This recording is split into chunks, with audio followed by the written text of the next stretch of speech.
welcome to Camelback Conversations. My name is Cole. I'm our discipleship pastor here at the church, and I'm excited today to introduce Tom and Jeanne Bookhout.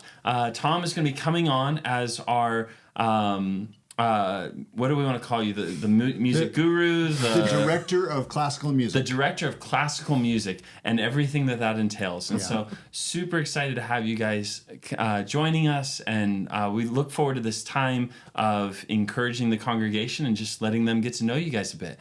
And so maybe what we can start with is, let's start with the biggest question. Yeah. Because I have a simple name, right? Pecs can't handle complicated things. So which do you prefer? Like when do we need to call you Tom? Yeah. And then when do we need to call you Thomas? Okay. It's always Tom. It's always Tom. It's always Tom. Okay. Yeah. Okay, so if a Thomas gets thrown around, something really bad has happened. Probably it's my mom. That's fantastic. I always like to find out when people have a name that can be either way. Yeah. Sometimes there's a story or something. So okay, so everybody's got that we're going Tom. We're all in on Tom. Well, wonderful. Maybe let's, for our second question, just equally as tough, let's, if you guys don't mind sharing a little bit about your story, kind of where you come from. You guys come from two different parts of the country. So how did New York end up in Arizona? Like, how did we get here? How did we arrive at this table? Well, it's a great question. We could talk a long time about that, but we won't. I'm from New York State. I grew up there, born in the Hudson Valley. My family actually goes back about 15 generations. To 1662. They're buried in the Sleepy Hollow Cemetery that you read about. Oh, that's cool. Yeah. And so that's home for me and my family, and occasionally Bookouts have moved out to other parts of the country, notably to Texas. There are quite a few there that are related. But if they have the same spelling as me, they're related to me. Oh, fun. Yeah, it's fun. A very small family in that sense. But I went to college in Houghton, New York, to Houghton College, and that was where I met Jeanne. And we got married right after college and started working in Long Island at a boarding school called the Stony Brook School. Awesome. And while I was there, we started thinking about me getting more schooling in what I was doing, choir directing. And so we went to the Eastman School of Music, which was in upstate New York. And by then we had 2 kids. Mm-hmm. And since we were doing that, we said, well, if I ever want to get a doctorate, now's the time to do it. Let's just keep going. Yeah. And so I looked at all the schools that I would be interested in, and it turned out that out here in Arizona, a professor I had had several years ago in a different school was now teaching out here. Okay, so we came out here to go to this school and get the doctorate. And our son was born while we were out here, so he's the only true native Arizonan. He's the only card-carrying Arizona. He's the unicorn of the group. He's the one that's got the Social Security number from Arizona. Oh, that's awesome. And so we were out here for 3 years and then moved to West Virginia, planning to live back east for the rest of our lives. Mm-hmm. And I got a job there with a college. Which part of West Virginia? Right in Charleston. Okay, I was Hampstead, Maryland for a little bit. Oh, yeah. So just right next door to you guys. So beautiful over there. Oh, my goodness, yes. Yeah, we love the people. Yeah. Mm-hmm. Oh, the hills, the fall, the colors. So wonderful. And while I was there then, I got an invitation after I had built up that college program from nothing to a group that was touring around the East Coast. I got an invitation to go to New York and head up a school that was there. So I was the headmaster of a Christian school that was adding a high school in New York State. And that was very close to where I had grown up. While I was there, the Cosans, who are in the church now, we had met them when I was working as a part-time music director in Mesa during my doctorate. Okay. And he called and said, we're in the middle of a search, and do you know anybody? And if you're interested yourself, would you let us know? And we said, no, we're never going back to Arizona. It's hot. It was hard. Yeah, our experience of Arizona was living in Tempe as graduate students. Right. We didn't know anything about how beautiful it was in all the other places and how families actually lived. And you had no time to go explore other things. No, at all, no. Yeah, it was just a hot commute back and forth and hot kids and hot everything. Absolutely. We and poor. And very poor. Very poor. I came up here once as a doctoral student to sing in the boys' choir. They needed some men, and they rehearsed on this road, Stanford. And I remember thinking I was practically in Flagstaff. Yep. That was as far as I'd ever gone out of Tempe. So we accepted the call to come here, And so we've been out here now for 21 years. 22 20 this years. summer. Yeah. And so that's the story of how we went around. But now Jeanne's background before we went to Houghton is different than mine. Right. I was a missionary kid. I grew up Okay. on Cape Cod till I was 8, and my parents were with Transworld Radio. So we went to suffer in the Caribbean for the Lord for the Yes. next few years. So I went to school in Dutch, which is really fun. I spoke Dutch at school. And then we moved back to New Jersey, and that was a big change. Yes. And then I also went to Houghton College, and that's where I met Tom. And so then the rest is history. We Yeah. have 3 wonderful grown children and 4 amazing grandchildren. Yeah, my mom, she has made it a big point to let Kristen and I know that it's nice that we are there so that she can get to Charlie, right? Like, Yeah. it's just lovely that we exist, but You're a grandchild delivery system. yeah, we're a means to an end. Like, there's a real target, and if we just get, and Charlie feels the same way. She's like, if you parents would just get out of the way, we could really do something cool. It's all about Yeah. me. Yeah, awesome. So New York, coast to coast, Yeah. which I get that. So as you guys have traveled around, what is something like? Let's talk a little bit about faith development. So as you, when did you accept the Lord? And in that, how have you seen God growing you as you've traveled and as you've seen different contexts and different, whether it's the school or the church, or how have you seen God bless you and grow you? What are maybe some high points? Yeah, that's a wonderful question. I was blessed. We both were blessed to grow up in Christian families, parents that were very dedicated to the Lord and working in the church. And so really my earliest memories are filled with Christ and church and God. I grew up in a very small church, so you knew everybody. I love small church. I have some friends that we joke back and forth that there's no such thing as a small church, Yeah, right? There's a holy church. yeah. So whether they're small or big, they're to be holy. But there is something, the small church potluck. Oh, absolutely. There is something We grew about up Baptist. We know potlucks. Yep. Oh yeah, I'm Baptist background as well. So the holy crock pot is important. Yes. It's great because, I mean, it's the kind of church where every time the service was over, you folded up the chairs and you got the room ready for the next thing. The cool thing about being in that church was at the time I was about middle school to high school, there were no adults that played the piano. So there were 3 teenagers who played the piano, and I shared that duty. We would rotate all the way through middle school and high school. And all 3 of us went on to be professional musicians as adults. It was a great experience. My memory of actually accepting the Lord was around middle school. Our church had connections with the Word of Life Bible Camp up in upstate New York, Scroon Lake, and Jack Wirtz and that whole organization. We all went there for summer camp, and one of the times that those college students were visiting, I remember really feeling convicted that I was old enough to know this, I had to own it. But it's not like I didn't know about God or Jesus before that. It was just that moment that I seem to remember being the moment. Yeah. And then have always been in a direction where I was either in a Christian college or working in a Christian school or working in a church. And the few times that I've done something different than that, I really felt like I've been used in ministry that way. There's one job in particular that I had where I felt after I'd been there for a couple of years, I wasn't sure why God had me do that. But there was one person who told me near the end, he said, "You saved my life." Just some things I had done with that person, they shared with me that if I hadn't come into their life at that point, they were going in a really wrong direction. And I came to the conclusion that sometimes we'll do things that take us a long time, but it might be because God had one thing he wanted to happen while you were there. Yeah. Yeah. And so we have been most recently in a school that's not a Christian school, but there are lots of Christian people in it. And Catholics are largely responsible for starting and founding that school system. Yes. And so there's a real sense that faith is accepted. You don't have to hide it. You're not there to witness to people. Evangelize. Right. To evangelize. But you're definitely, there's a lot of people who know, and they'll say to you, "You're a Christian, aren't you, Dr. B?" And and so there's a lot of connection that way.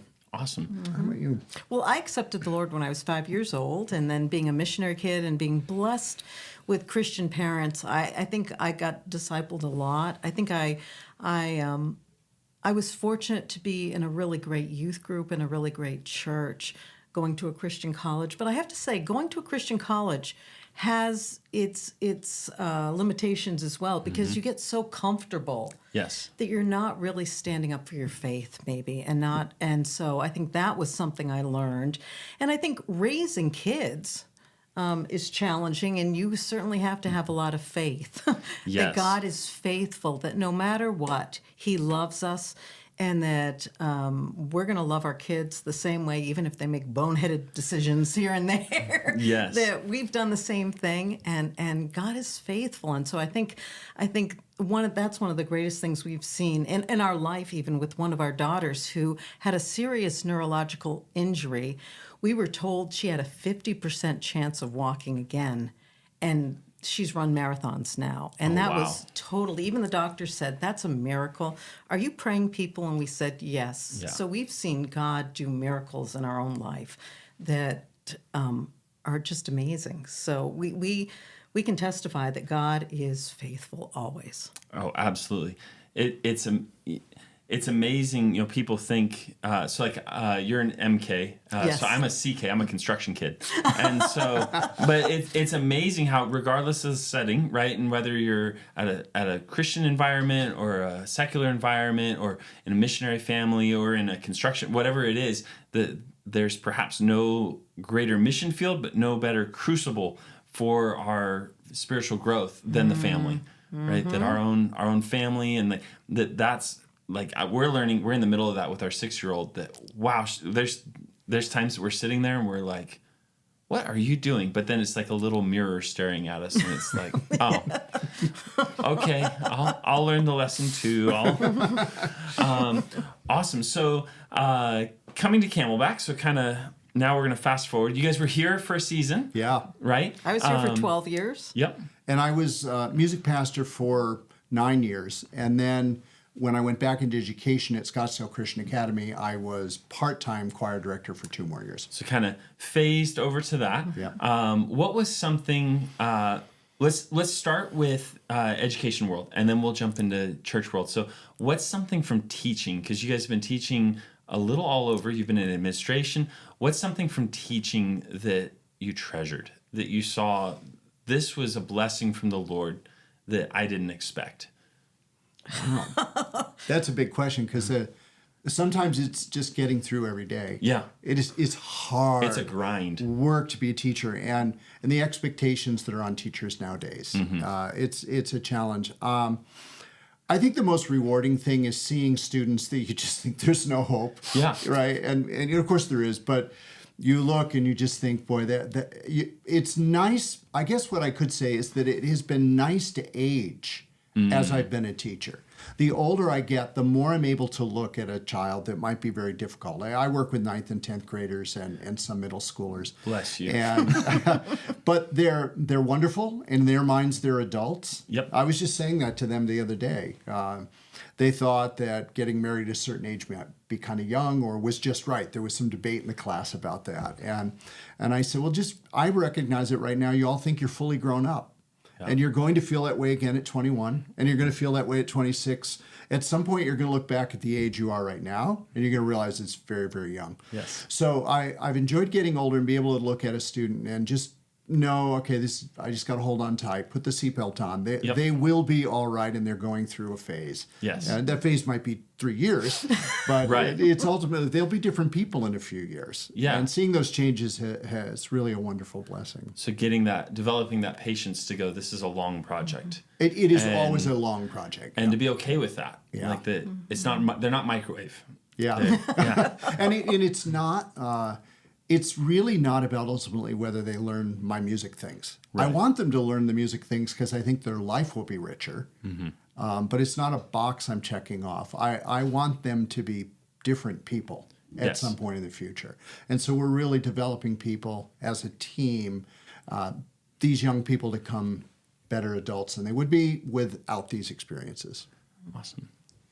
Well, I teach middle school, and I am one of Extra those blessed are you. crazy people that I love middle school kids. They are my favorite, and I think it's just knowing and having them. I had somebody come up to me the other day. I'm not even her teacher, and she was crying because she had heard that I wasn't going to be coming back to Glendale, and she said, "You haven't even been my teacher, but I love you. You're always so nice." And I think it's being a Christian, and like Tom says, aging. Maybe I feel like I can be. I teach sixth graders.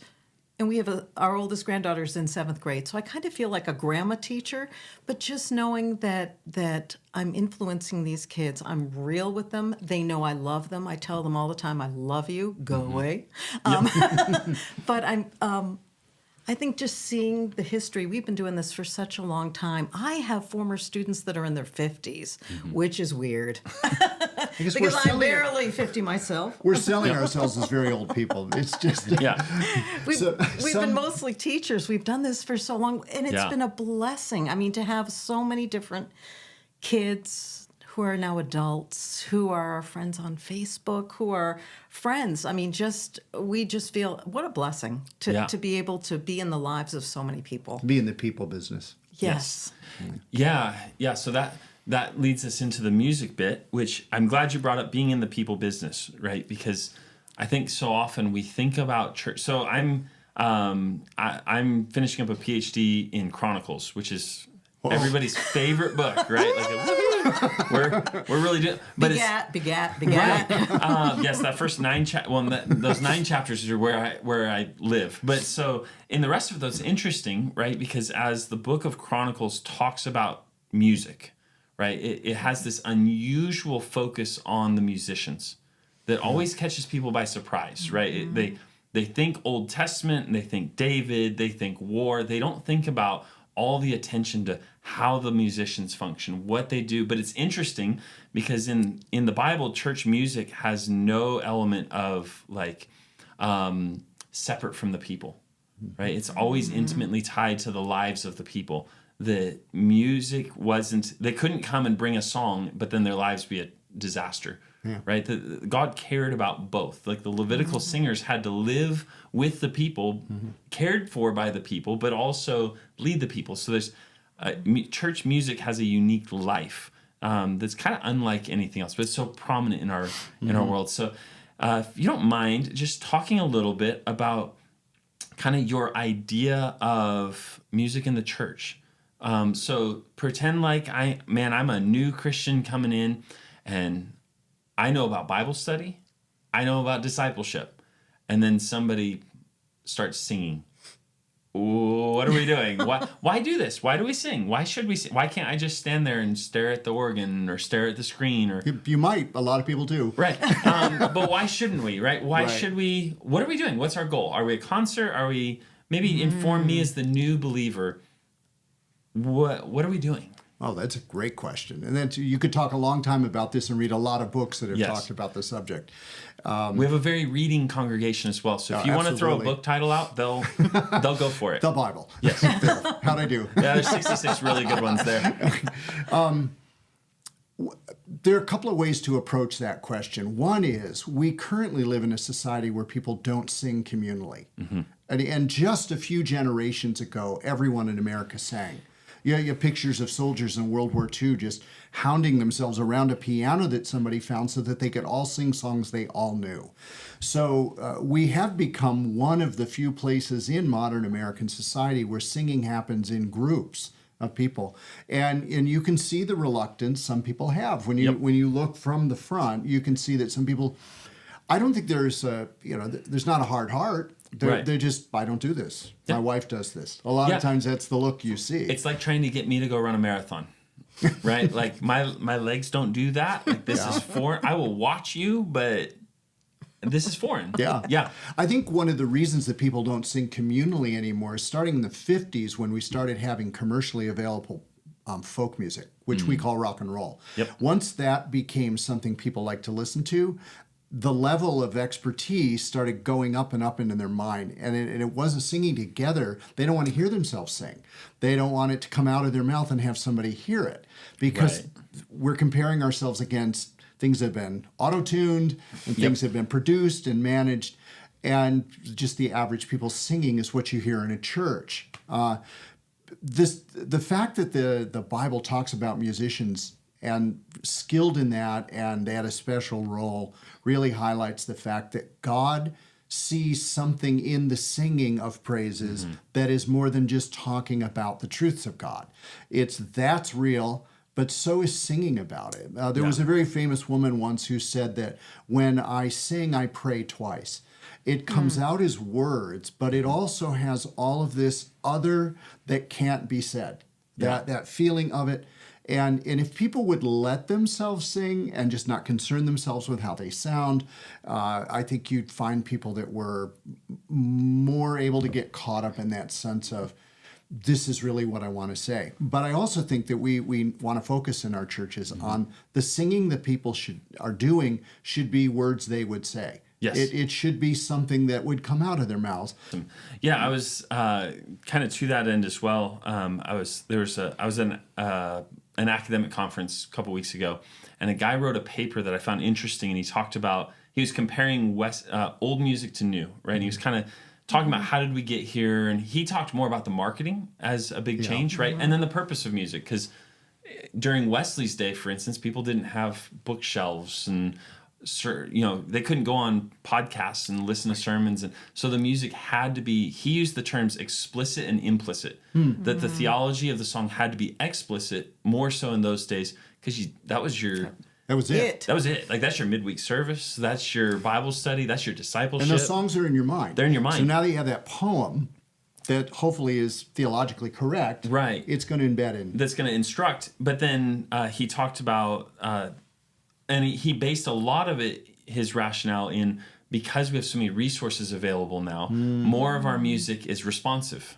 right? So the theology is implicit, that I'm not coming out and saying, he was comparing Lord's Supper songs from a modern band and then Wesley. Yeah. And like Wesley's songs are like, I come to the table where you laid your life down on the cross, and it's very explicit. But then the modern songs, that's behind the song, so it's very responsive, right? Here's how I feel, right? And his end case was, we need both. Like, you need songs that teach you and instruct you, and they embed that truth written like tablets on your heart. But then you also need a chance to go, man, God's good. What do I'm all pent up, and we're not encouraging people to be like David and run naked. So how about we give you something to do, like sing and respond?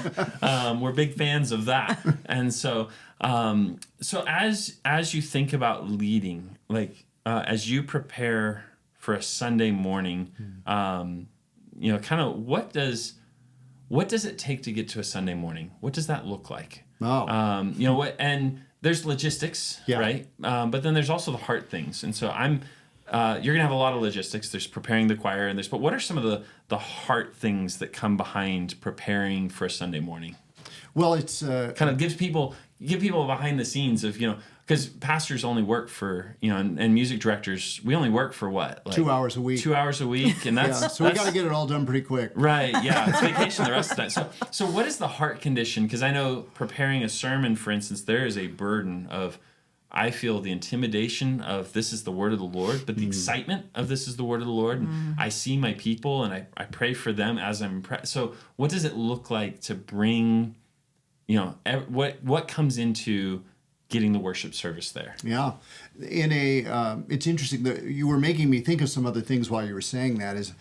Catholic church services, historically the focus of each service was the communion service, what we would call communion service in a Protestant church. Whereas in Protestant churches, the focus is the sermon. Yep. And it's the word of God being read and then leading to a sermon. And so when I'm preparing a service, I'm thinking about, I know that sermon topic.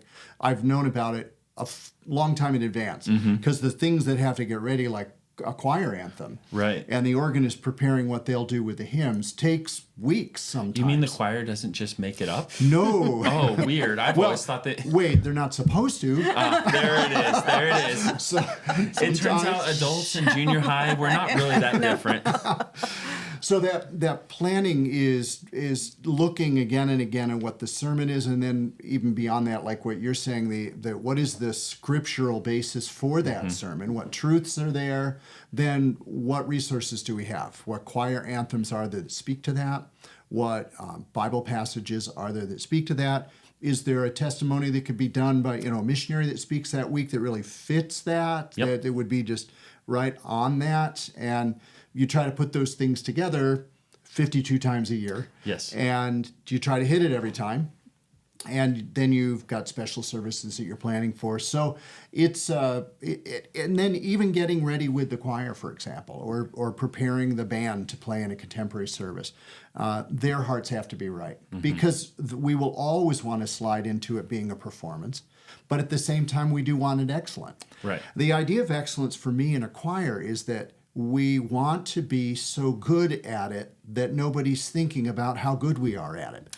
They're not noticing. It would be just like giving a sermon. Right. You don't want your delivery to get in the way of what you're trying to have communicated. Yep. So you work on delivery, and then they hear that message. Yep. Now, God can work past that, but I think he'd rather not do it every week again and again and Yeah. again. So the choir and the people who are in the services are thinking a lot about getting it to a level where then the message is really clear Yep. and not being interrupted by problems with the delivery. Yeah, no, that makes a lot of sense. Of trying excellence is we enabled people, we pointed people towards the Lord and enabled them to pursue the Lord without us getting in the way. Yes. Yeah, and there's a lot of discipleship that goes into that, right? Like it's not what we distinctly don't want is in any of our ministries is, oh, it's my gig, Yeah. right? Like we Yeah. don't want anybody to think, oh, well, I do that, therefore I'm good. Yeah. But that it's no, you're to grow in the Lord, and this is a way you serve the Lord.